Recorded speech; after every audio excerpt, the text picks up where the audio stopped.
There are two types of spiritual seekers.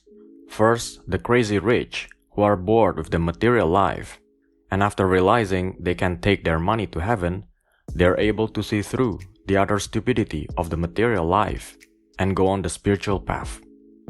These people are usually already at the top of their game. They have maxed out their material skills.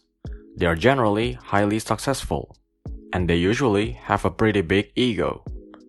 That's why these people are usually primed for the spiritual path, on which they learn that the root cause of their suffering is the ego, and they try to dissolve it to make the pain go away.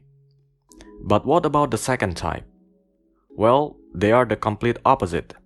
They are those who are pretty much behind in life and decide the spiritual path is probably much easier.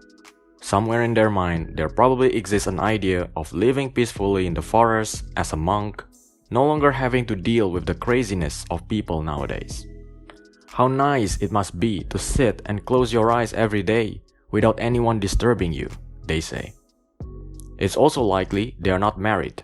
Not that marriage is the solution to anything really, but their reason for not getting married is not because they choose not to, but it's more like the opposite sex doesn't want him. No matter how much he claims marriage is a prison, sex drains his sexual energies, deep down he still longs for the warmth of a woman on his bed every single night. That way, his idea of the spiritual path is basically a means of self-denial of his true desires in this life.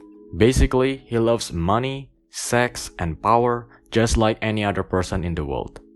But because he can't get all these things, he simply gives up and wishes to retire into the forest instead. Unfortunately, he's not yet as ready for the spiritual path as the first type. The main goal of all spirituality is the dissolution of the ego, which they don't have just yet. How can he claim he has lost it when he doesn't have it in the first place? It's like the poor who's broke as fuck but wishes to donate some money to the charity, or the hungry who wishes to donate food to other hungry people.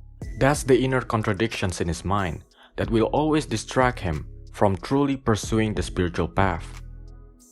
Anyway, you don't need to have X amount of dollars in your bank account in order to be classified as rich. You can be a multi-millionaire and still be poor if nothing ever satisfies you and you still go on looking for more. Or you can be broke and be inwardly rich if the little things in life are enough to make you happy. A good rule of thumb is, if you still have a desire to attain and accumulate more material wealth, you are still a poor person inside, and you still have to go through the karmic cycle of desires before you can move on to the next step. That's the spiritual path for you for the time being. So basically the game of spirituality is to create a big ass ego and make it as heavy and full of suffering as possible until you just can't take it anymore, and then you drop it. Now, different people are at different evolutionary stages.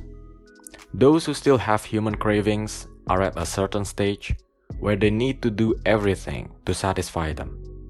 Others might be at a higher stage where they just no longer give a fuck about these material things because they've been repeating the same damn cycles for eternity now, and they realize it's never the solution.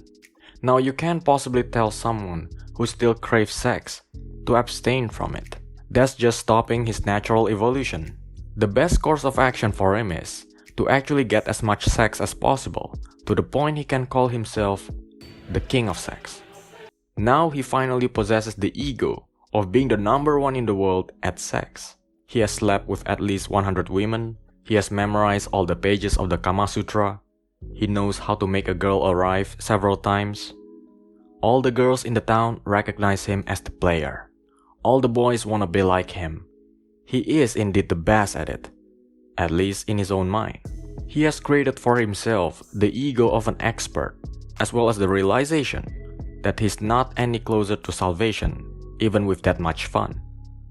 Then, when a much younger newbie tries to follow the old master, he has the right to tell him, "Son, this is not the way to happiness either." But what he says is not something borrowed from what other people have said previously. It comes directly from years and years of discovering and rediscovering that nothing in the world of matter can ever satisfy him. The recipe to losing the ego is simple. First, prepare the ego by mixing 2 cups of pride, a cup of desire, and 3 cups of vanity in a large bowl. Add another cup of greed if the flavor is not strong enough to you. Then put it in the oven at 200 degrees Celsius of pain and suffering. Once it's done, you will realize it looks different than before. Now it looks much more wholesome and much more delicious. Then you throw it into the bin. That's the spiritual path in a nutshell. It's so dark in here. Yes, my dear, this is the nothingness. What troubles most spiritual seekers is often living in between the 2 worlds of matter and spirit. The material part of him says something like, "The world is like a giant buffet. You should enjoy it, buddy." But the spirit side of him says, "Dude, you've done this like a million times already." Then the internal battle between matter and spirit takes place here. You are left confused in the midst of it, not knowing where to go next in life. Well, the truth is the truth. If you still have unfinished business in this world, I guess it's better to just let it consume you and work hard at getting it done and over with, rather than denying it and prolonging the hypocrisy. You might not be aware of this, but the more you deceive yourself, the more you delay your own progress. Be truthful about who you really are, almost unapologetic about it.